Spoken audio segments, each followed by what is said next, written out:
সংসার থেকে সবাই চলে যায়, 2-4 দিনের জন্য সবাই কাঁদে, একজন চিরকালের জন্য কাঁদে, মা।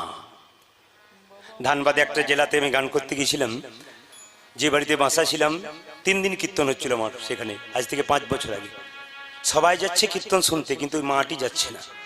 আমি জিজ্ঞেস করলাম, মাসিমা আপনি বসে আছেন কেন, যাচ্ছেন না কেন? আপনাকে তো 3 দিন ধরে দরজাতে দেখছি। উনি চোখের জল ফেলছেন। কেন, কি হয়েছে আপনার? বাবা, আমার 2টি ছেলে, একটা ছেলে বাড়িতে দেখতে পাচ্ছ, আর যেটা ছোট না, যেখানে নামযজ্ঞ কীর্তন হচ্ছে সেই জায়গাটা পুরনো দেওয়াল ছিল।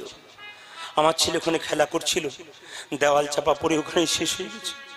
ওই জন্য আমি যে মা, ওইখানটাতে গেলে আমার বুকটা মুচড়ে ওঠে। এখান থেকে শুনি আমি যেতে পারি না। আমি অবাক হয়ে গেলাম।